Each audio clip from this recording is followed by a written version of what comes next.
What's going on, everybody?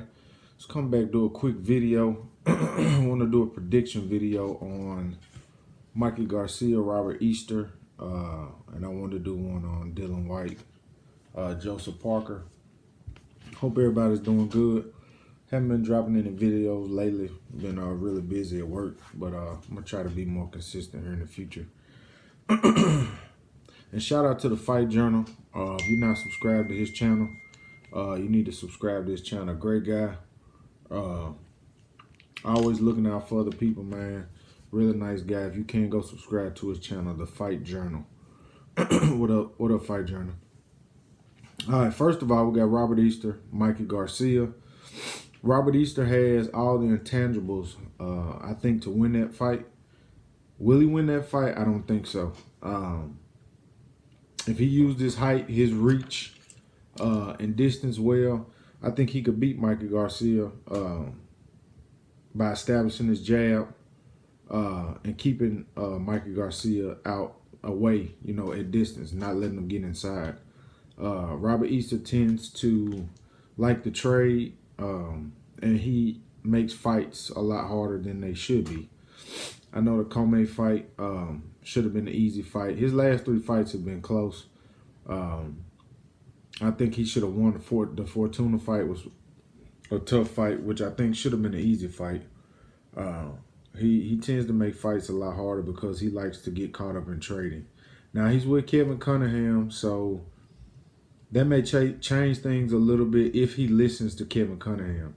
Because you saw at the end of the Broner fight that Kevin Cunningham actually had Broner fighting a lot better when Broner actually started to listen to him.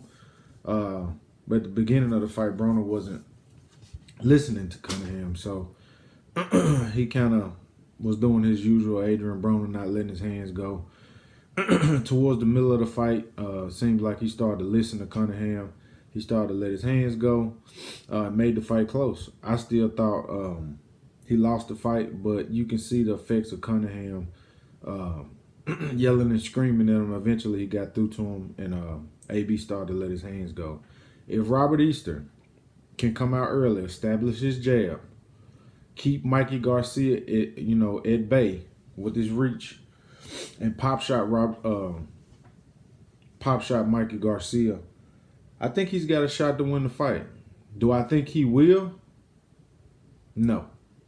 I think Mikey Garcia will, if not stop Robert Easter late in the fight,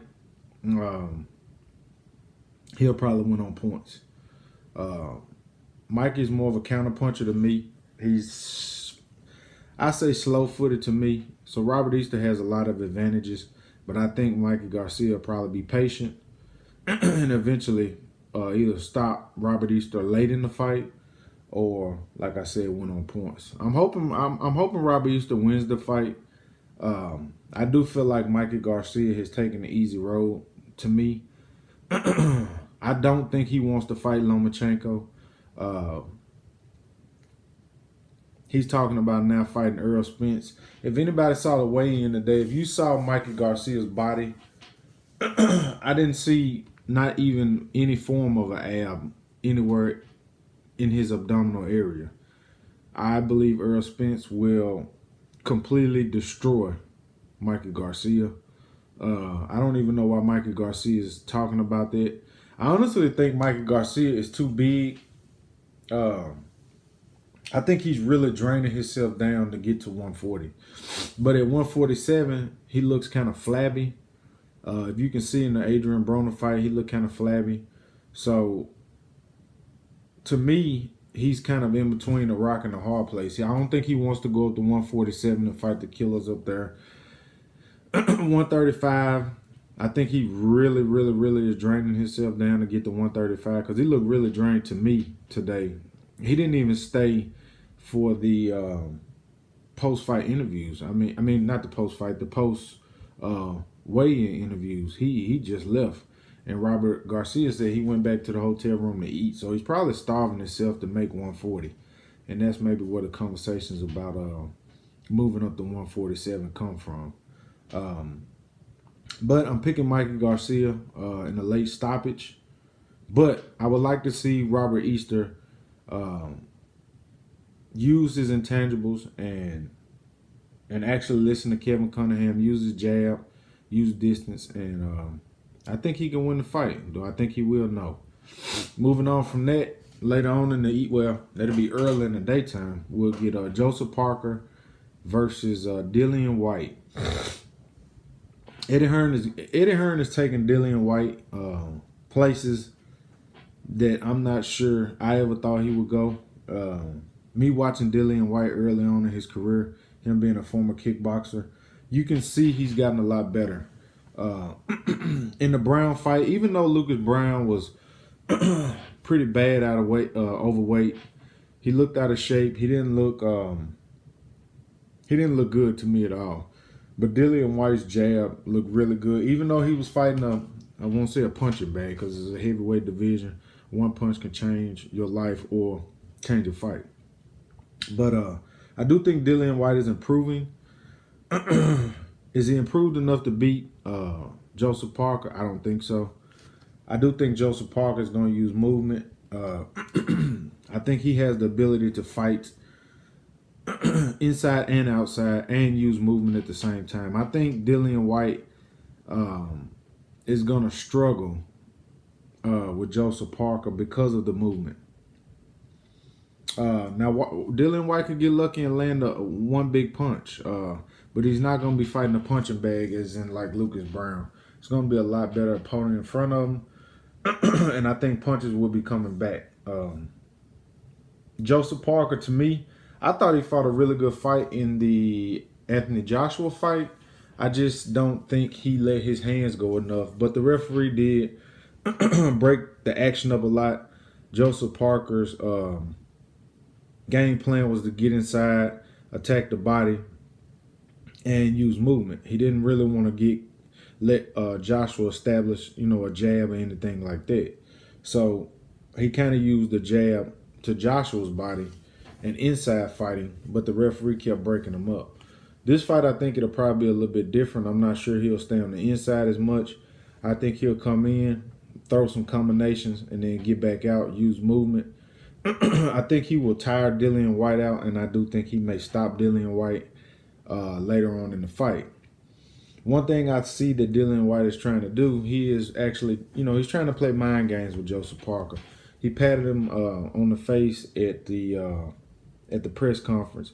And then today he really just invaded Joseph Parker's space. I mean, he basically had his nose to nose with Joseph Parker. He had like his stomach. I mean, he was so close to Joseph Parker. He's basically just, trying to psych him out.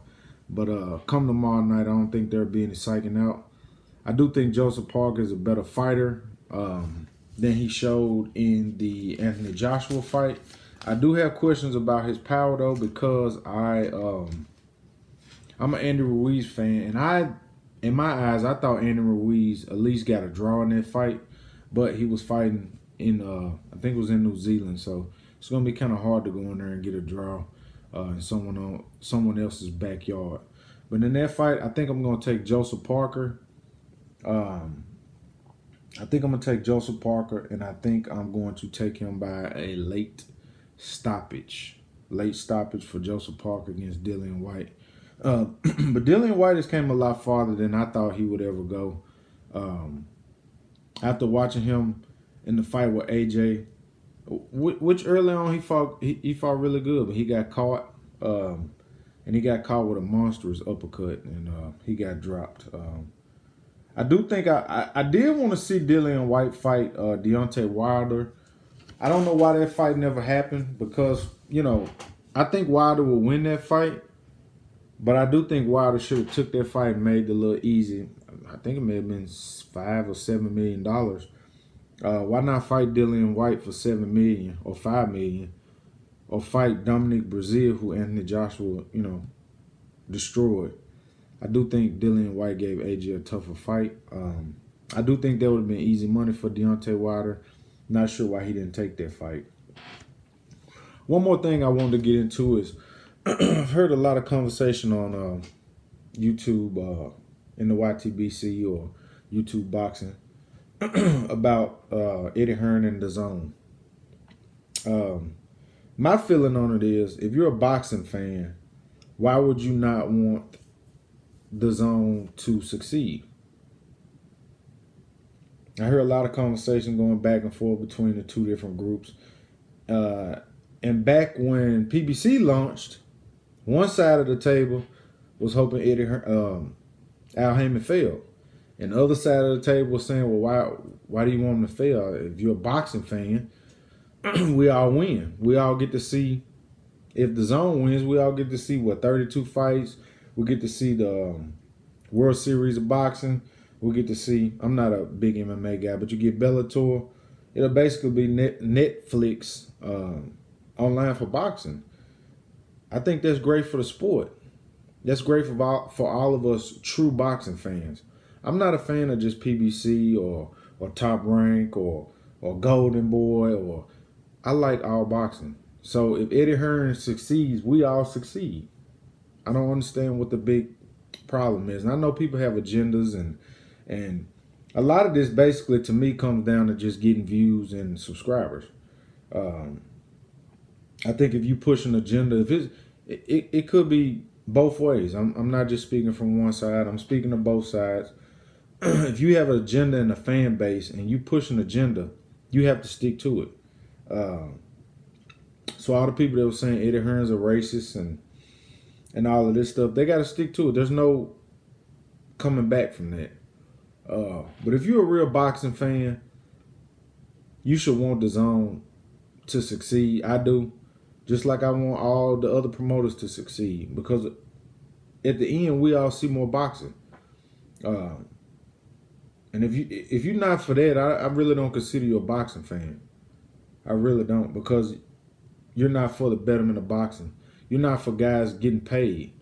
I'm glad for Demetrius Andrade, Boo Boo, because I always bitched and moaned and complained about Demetrius not being able to fight. He had bad promotion. He's with Eddie Hearn now. He's going to get the fight. We're going to see him fight. A lot of the PBC fighters only fight once a year. If we can see Andrade fight 2-3 times a year, that's great for us. That's great for boxing. That's great for us boxing fans. He's going to come out the shelf and go and fight Billy Joe Saunders. Do I think he's going to win that fight? I don't know. But it's a good fight. It's great for boxing. It's great for all of us that love to sit down and watch boxing, that enjoy it. I hope more guys sign with Eddie Hearn. You don't have to, I mean, you can still be with Al Heyman and sign with Eddie Hearn. Look at, God dog it, what's his name? Vargas. He just signed with him, but I think Al Heyman is his manager, is his manager.